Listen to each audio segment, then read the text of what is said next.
had 6 brothers. I was the second youngest. Growing up back in the 70s, I tell you what, it was hard in a house of 7 brothers. And with food was very restricted. If you wake up late, that was it. You had to wait till brunch come because you missed breakfast. But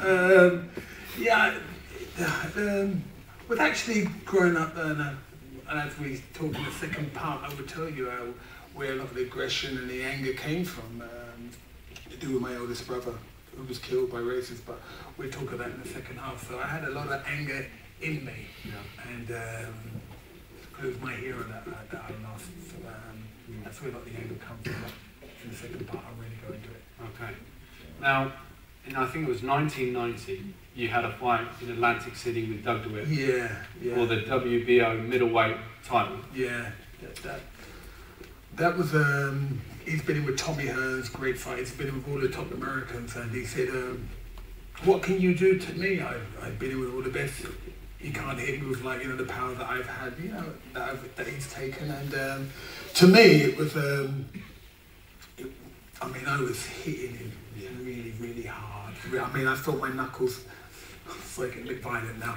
So I felt the knuckles just sinking into him. That was one of my best fights to win the WBO title in Atlantic City. So what was the feeling like to become world champion then? It didn't really sink in, really. It didn't really sink in when the world title. Wow.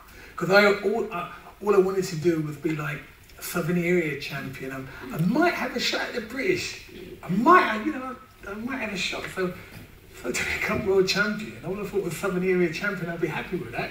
I have a shot at the British, but to become a middleweight champion of the world and fighting Atlantic City, we named that up in life. Wow, beyond my wildest dreams. Wow.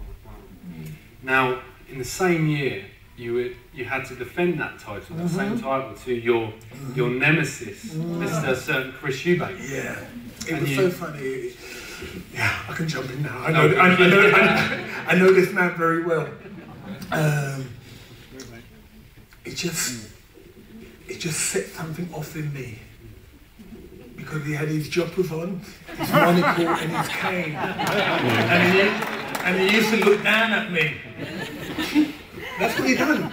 And so it was a rivalry through, for our ignorance. But the first fight, I was standing in Birmingham, near a hotel near the NEC. But what happened, I was there for a week. And I remember I was sitting down and watching films of, I think, Marlon Brando. I remember it's called A Waterfront. I was just sitting there, but I was eating all fruit that's healthy and all that. But I actually, whenever I got on the scales, I was 6 pounds overweight.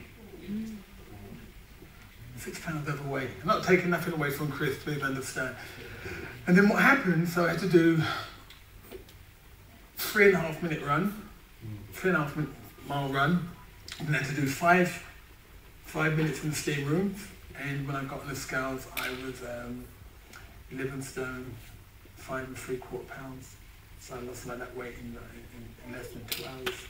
Wow. I just had to lose it. But the difference is, I was really exhausted, but that never really played up on me because he actually got me with a good shot in my eye in about the third round. And my eye just came up. So I didn't see no punches coming. It's like someone pricking you with a needle in your eye. And he trained perfectly. One thing with Chris, he knows if he fights me, he's in a fight. And I tell you what, he deserved it to win. He came like a true champion. He's got a jaw like granite. Yeah. I was hitting at it, it wouldn't even budging. And for a fact, he's the only person I would lose to anybody else, not him. Yeah, he was prepared. He's a great fighter. One thing you got to understand, he's a rock solid man. Now, that was only the second defeat of your career. Yeah.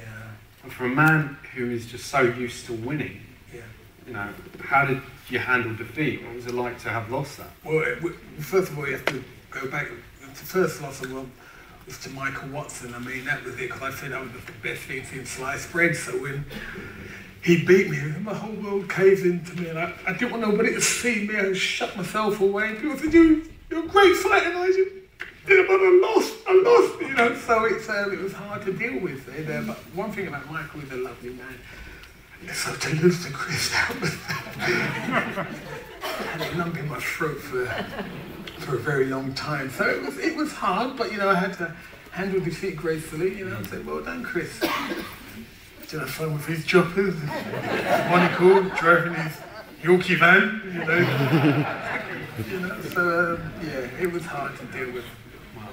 Now, 3 years later, Yeah. 93, Yeah. you and Chris met again at Yeah. Old Trafford Yeah. in front of 18 million watchers on TV. That was unbelievable. What a night.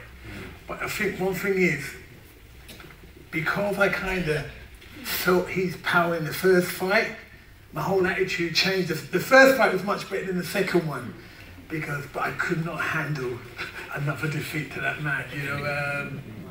But it wasn't as good as the first fight, you know. And, but it was electrifying, the atmosphere, to be able to fight at Old Trafford. Yeah. 47,000 people there watching you fight. I mean, that to me, that's wow. Yeah. Don't get better than that. Yeah, yeah.